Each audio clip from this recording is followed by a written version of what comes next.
Good evening. What I'm going to present this evening is a sliver of a far larger project which ponders the overarching question about why nakedness has been so tenacious a problem in so many ways, for so many people and in so many places for so very long. Whether championed by artists or fitness enthusiasts, thwarted by censors, satirized by humorists, prosecuted in the courts, there's no doubting the importance attached to nakedness in most societies and communities. Tonight I'll talk about the late 19th and early 20th centuries, artists and anti-vice activists, nudists and athletes, and a few more characters. So here goes. In May 1885, the letters page of the Times was abuzz. On the 20th of May, a letter signed in all caps by a British matron positively thundered, having waited in vain for any public remonstrance against the display of nudity at the two principal galleries of modern art in London. From the pen of any writer of a high literary, artistic, or professional position, I ask you permit me in the Times to protest in the name of my sex, nay, in that of both sexes, against the indecent pictures that disgrace their exhibitions. How could she give her offspring, she wrote, the appropriate polite education in art if atrocities such as this hung in the major galleries? In the days following this initial salvo, the Times carried a slew of responses. Some championed the erstwhile matron's cause. Another British matron, responding the next day, was shocked by the ease and apparent nonchalance with which young girls, evidently of the higher classes of society, stood regarding the same side by side with men and boys. This was, the writer warned, the stealthy, steadfast advance of the cloven foot. Of 19 responses the Times chose to publish, 6 sided with our matron, outnumbered 2-1 by those who found her ignorant, intolerant, morbid, and wanting in culture. There's been considerable suspicion that the letter writer who started all of this was in fact the Royal Academy's own treasurer, John Calcott Horsley. Today, Horsley's main claim to fame is as the man who gave us this, the first Christmas card in 1843, a suitably and eminently Victorian piece of sentimentalism. In the mid-19th century, however, Horsley was perhaps best known for his vigorous opposition to nude painting, and especially life models, a stance which earned him the memorable nickname of Clothes Horsley. A few months after the flap in the Times, Punch ran a cartoon of Horsley, as you see here, an ungainly and outraged matron next to a rather graceful and, of course, naked classical statue. And some of the most prominent literary figures of the day enjoyed mocking him too. Horsley shows up in Robert Browning's poem, parleying with certain people of importance in their day, as a satyr masked as a matron who demonstrated suppressed concupiscence. The painter Whistler also had some fun at Horsley's expense, mocking him with the inscription, Horsley soit qui mal y pense, shame on Horsley who thinks ill of it, below a painting he exhibited at the Society of British Artists in 1885. The extraordinary week of correspondence ended on May the 28th, when the Times sternly admonished that we cannot publish any more letters on this subject. Let me show you the work which set off this firestorm. The neoclassical painter, Edward Poynter, exhibited Diadumene at the Royal Academy in 1884 in a small form, and again in 1885 as a large canvas. Poynter was very much an establishment figure. First slave professor at University College London, he became principal of the National Art Training School in 1875, and then director of the National Gallery, the last practicing artist appointed to that position, in 1894. He succeeded John Millais as president of the Royal Academy in 1896, and was made a baronet in 1902. So hardly a rabble-rouser. Poynter's model for the controversial 1884-5 canvas was Alma Tadema's A Sculptor's Model, which in its turn was a recreation of the Venus Esquilina, a statue excavated in Rome in 1874. Recovery and restoration of classical statuary and classical representations of female nudity as well as male were staples in the world of high art. In his own justification for Diadumene in the Times, Poynter distinguished his study in beauty from the perilous immorality of the French artists of the baigneurs. And this, of course, is the classic example of that French school, Courbet's The Bathers. The British establishment view of French art for a large part of the 19th century was that it was as dangerous as was French politics and thus unsuitable for British eyes or temperaments. And not a small part of that judgment rested on what was regarded as the sensuality of French paintings of nudes. Among artists and critics in Britain, there was considerable debate over how far nudity, beauty, and decency could be compatible. 1885, according to one art historian, was also a key year in the crusade against the nude in art and society, with the Church of England Purity Society and the White Cross League actively revitalising a campaign against the use of nude female models in art classes. The 1880s might be considered the high watermark of 19th century social purity activism, but the debate sparked by a British matron's letter to the Times was part of an already vigorous debate in the art world.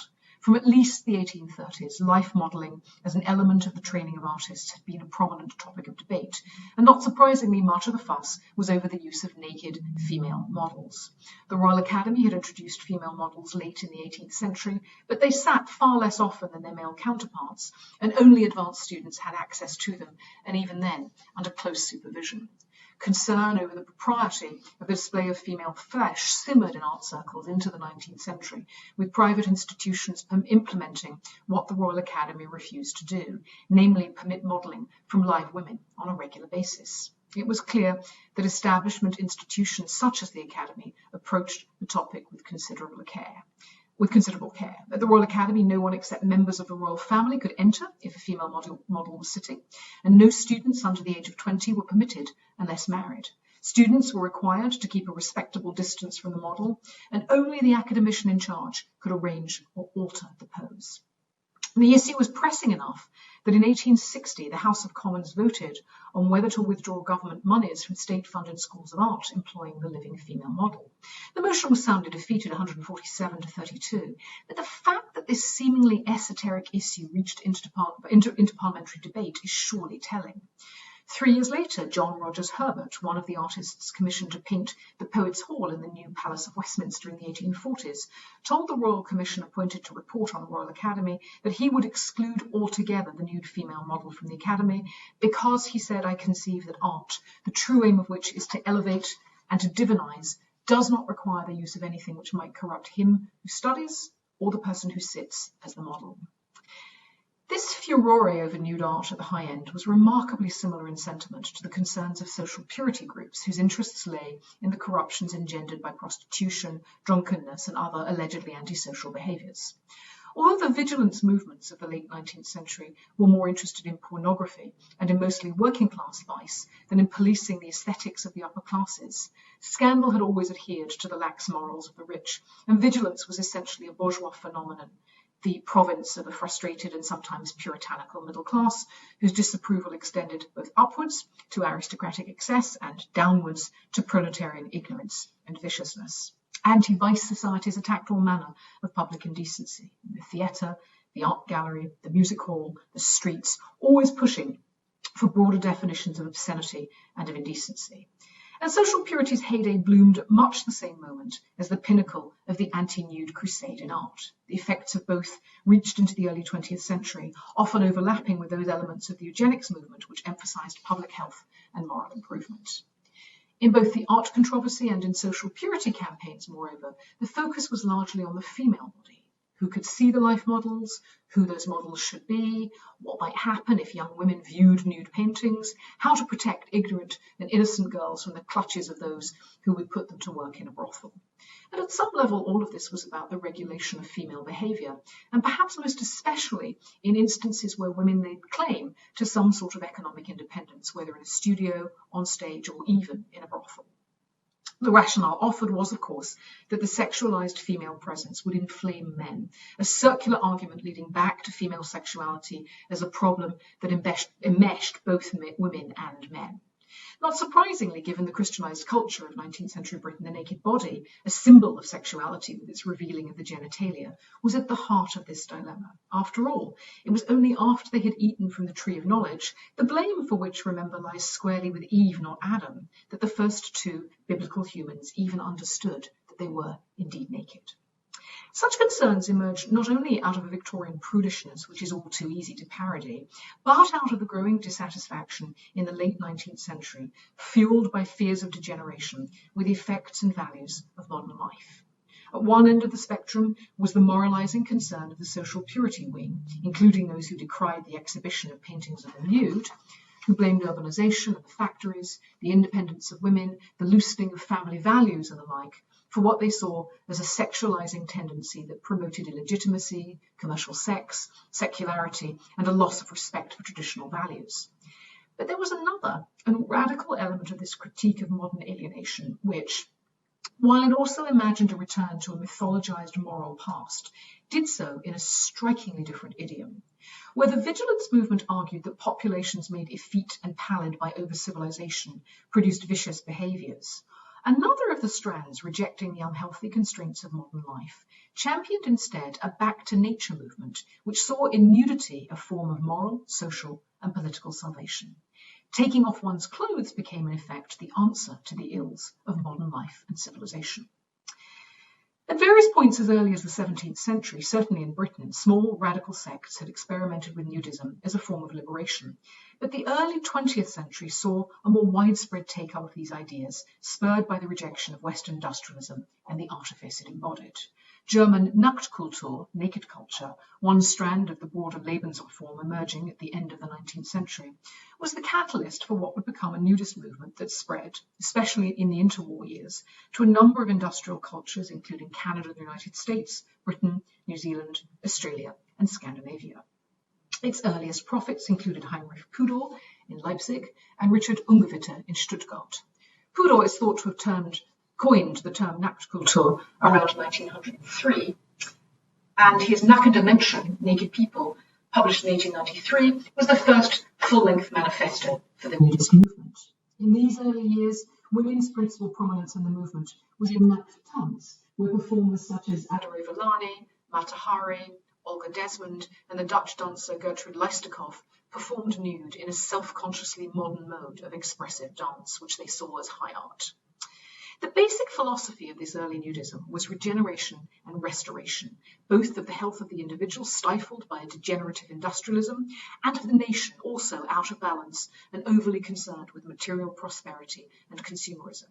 Historians of the German movement have read nudism in a number of different ways, as a racially tinged forerunner of fascism, as a romantic counterculture, as a part of a larger health and beauty movement. It was all of that in some of its instantiations, but it was also part of a conversation about the valences of nakedness around the turn of the century. Nudism self-consciously distanced itself from sexuality through its focus on good health and wholesome physical exercise. Ungewitter called nakedness a necessary condition for the true civilization of all mankind, and titled one of the chapters of his 1905 book Die Nacktheit, "Without nakedness, no true morality." In the English-speaking countries, as in Germany and Scandinavia, nudist publicity focused on rural walks, hiking, swimming, and bodybuilding. The critics of nudism were skeptical of the movement's claims that going without clothes led to a healthier attitude to sexuality, as well as improved physical health. These were the principal tenets of the movement, which thus fashioned itself as, in effect, an antidote to precisely the kinds of vices that vigilance organizations, anti-vice societies, were busy identifying as the most pernicious. Nudism's constant struggle to free itself from the taint of pornography, the stain of unrespectability, the association with aggressive sexuality, provides an intriguing link to the anti-vice activities with which it uneasily but necessarily coexisted. Ungewitter, after all, was bent on proving that nudism was what he called chaste nakedness. Nudism also had close ties to the health and beauty movement, which by the early 20th century had gained prominence and popularity in the developed world, from Britain to New Zealand and Australia, from the United States to Germany and beyond. 1885, that holy grail year for the social purity movement, also saw the foundation in Britain of the National Physical Recreation Society. The Prussian bodybuilder Eugen Sandow took his muscles on the road in the late 19th and early 20th century, touring globally to great acclaim. On stage he wore trunks, but was otherwise mostly unclothed. In many of his photographs, however, he poses fully naked, though those made public, such as the one you see here, were frequently retouched with a coy fig leaf. These pictures were in high demand, and ladies in particular queued up eagerly wherever he toured to see Sandow in the flesh and to purchase images of him. Sandow and his many disciples emphasized bodily discipline, distancing themselves from degeneration, which was so frequently concerned with the breakdown of discipline and consequent criminality, laziness, greed, lust, and distemper. Nudism and bodybuilding alike aimed to throw off, to reject the decadence and senescence of older civilizations, to pave the way for a bright, new, modernist future, even as they relied on classical aesthetics, as you see here, for their claims of respectability. On the one hand, their visual orientation looked back to classical statuary as a kind of recuperative respectability. On the other, their dogma urged modern exercise techniques as a way to restore and strengthen a thoroughly modern world. Etty Rout, an outspoken Australian reformer married to one of Sandow's disciples, constantly warned Australians and New Zealanders that Britain was becoming a stagnant wasteland of the timid and feeble-minded, whose presence in the Antipodes would contaminate the healthy vigour of the new and fit colonials. There is, of course, more than a whiff of eugenics in her claims, and needless to say, eugenicists were prominent among those who took up the joys of nudism. Sandow himself was a great admirer of the founder of eugenics, Francis Galton. Caleb Salibi, a well-known popularizer of eugenics, founded a nudist club in Britain in the 1920s. The Health and Strength League, founded in 1906, had as its motto, "Sacred thy body, even as thy soul." In Britain, as in Germany, there was often a link then between ideals of physical fitness and of patriotic nationalism. The rise in Britain of a new imagining of masculinity through a muscular Christianity had taken shape in the mid-19th century through organised sports at elite schools, and some of that ethos passed into the nudist movement of the early 20th century. The so-called new athleticism preached team spirit, modesty, and manliness, while Edward Carpenter called civilization a disease in 1891. This emphasis on healthy, clean living was shot through with anxieties about the damaging consequences, physical and mental, as well as societal, of vice. The claims then of early 20th century nudists put them squarely in both the anti-vice camp and as enthusiasts of modernity, but a modernity that had little truck with the constraining practices and habits of urban modern conditions. Their call for a return to nature might appear a romanticised one, but it was not a yearning for early eras so much as a modernised rereading of nature that fueled their vision. Ungewitter, for example, based his argument for the benefits of nudism on the evolutionary scientist Ernst Haeckel's theories, while Salibi's eugenicist interpretation folded nudism into a broad umbrella of modern scientific health reforms. Thus, nudism offered simultaneously a critique of the problems brought about by modernity, repression, over-sexualization, and consequent fatigue, false modesty, but also a solution based firmly on modern and frequently scientific suppositions. This was a philosophy of the new, not of the old. Yet without fail, analogies to the so-called primitive and the so-called savage were used to bolster claims of nudism's healthful properties. The back-to-nature element of nudism made comparisons with societies and eras seen as before clothing virtually inevitable. In Die Nacktheit, Ungewitter tells the story of an encounter between an unnamed British governor in Canada and a local First Nations Canadian, who he calls, of course, an Indian. It was winter, and the St. Lawrence River was frozen over, yet the local man wore only a light blanket and was barefoot. The governor, wearing a fur coat, asked him if he was not cold. And here I shall let Ungewitter finish the story for us, so I'm quoting. "Why not clothes on face?" came the response in broken English from this child of the prairie. The governor looked at him in amazement and said, "Well, the face doesn't freeze because from childhood on, we're used to it being uncovered." "Ha, good," said the Indian. "I all over face," and proudly strode off. It's a sweet and a funny story, and although Ungewitter claims it was all over the newspapers, it was in fact almost certainly apocryphal. But its truth seems to me beside the point compared with its message, that from so-called primitive societies we might learn wisdom. In the early 20th century and in the back-to-nature movements of which nudism was a part, the myth of the noble savage was curiously reborn as an antidote to the vice and artifice of modern mores. The European vision of the noble savage had long been typified by the Native American, as indeed in Ungewitter's moral fable on the banks of the St. Lawrence River. Though other and less flattering descriptions of warmongering and bloodthirsty savagery, of cannibalism and carelessness about death competed for attention, this was a potent myth tenaciously used as a foil for the ills of over-refined Europe. And in that myth, undress was normal and emblematic. The classic visual statement of this association is surely Benjamin West's 1770 image of the dying James Wolfe at the Battle of Quebec in 1759. The queues to see this painting when it was first exhibited in London were nothing short of epic. In the early 20th century, ideas of the enduring values of so-called primitive societies and the hardy healthfulness of savages were once again in vogue. These years saw something of a renaissance in the idea of the noble savage, who was invariably figured, as in the 18th century, as at best scantily clad, as you can see here in West's painting. This was in many ways the religious impetus turned on its head. where the devout sons and daughters of the church, the missionaries and the vice campaigners, anxiously tried to clothe their often reluctant charges to move them faster towards salvation, for the nudist, salvation was achieved in precisely the opposite way, by freeing the body from the constraints of a prudish, misplaced modesty. The primitive, after all, had it right, and the simple outdoor life without the burden of clothes and the other fripperies of civilization would help regenerate a world grown stale, would help return the over-civilized human to a more natural and thus more innocent state. Thus, Brooks Adams, writing in 1895 in the United States, saw regeneration emerging from an infusion of barbarian blood, while Edward Carpenter counselled that nature must once more become man's home, as it is the home of the animals and the angels. This was an imagining of nature that had very particular connotations of both race and gender. Ungewitter, for example, read homosexuality as a product of over-civilization and over-education, while Philip Gibbs deplored what he saw as the emasculation of men in the early 20th century.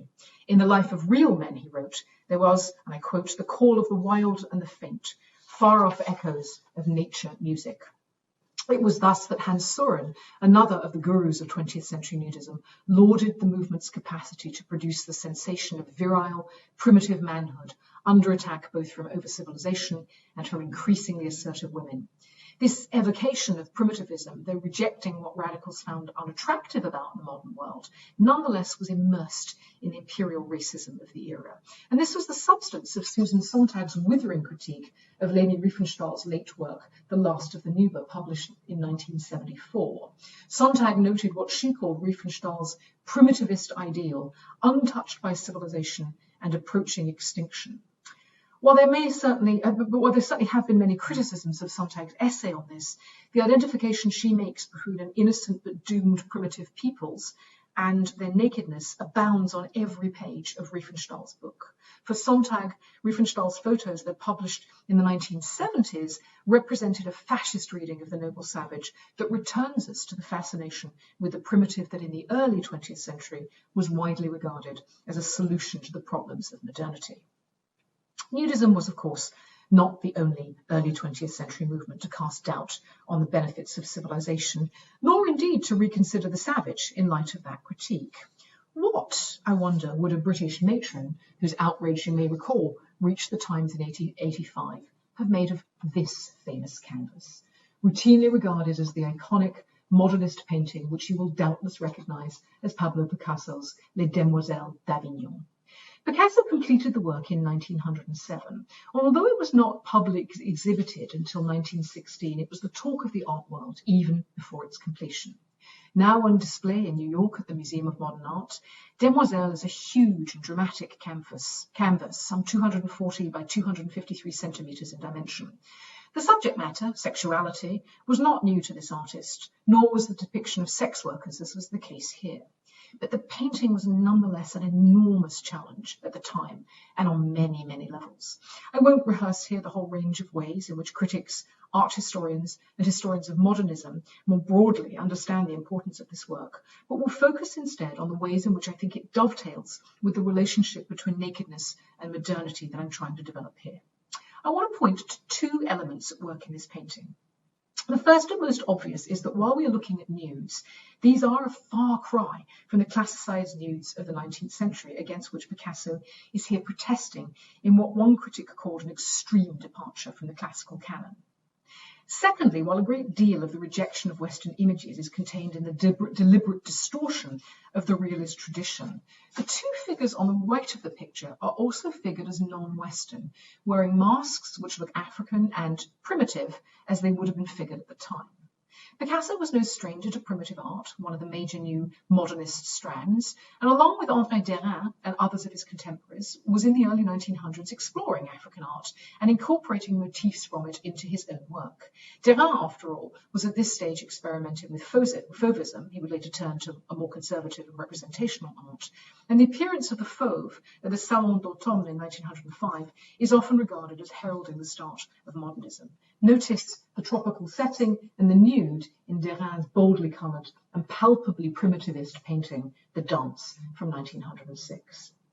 The use of colonial, tropical and exotic settings in art had a lengthy history, of course, and was often coupled with nudity as the sign of the primitive. Engravings and maps in the early modern period often featured non-European peoples, and by the late 19th century, experimental art in particular turned towards motifs and themes from non-Western cultures.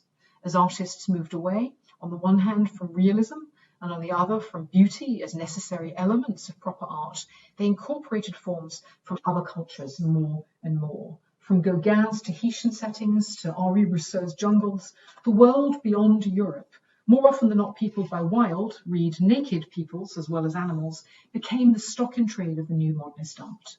Needless to say, the powerful colonial domination of Europe at the time made much of this possible, though Picasso and his associates routinely expressed anti-colonial sentiments. A good deal of this new attention in art to non-European cultures nonetheless retained an interest in that mainstay of the painting world, the nude, and more often than not, as had been increasingly the case in more conventional art practice, that nude was female. There are, of course, male nudes, but in the works of Picasso, Gauguin, Matisse, and their circle, it's the nude female body that is routinely on show, as Kenneth Clark points out in his landmark study of the nude, published in 1956. Clark sees 1907 as the starting point of 20th century art, and his argument focuses on two hugely famous and now celebrated canvases depicting the female nude. One is Picasso's Demoiselle, the other is Matisse's Blue Nude, both completed that year. Clark was alarmed by both paintings.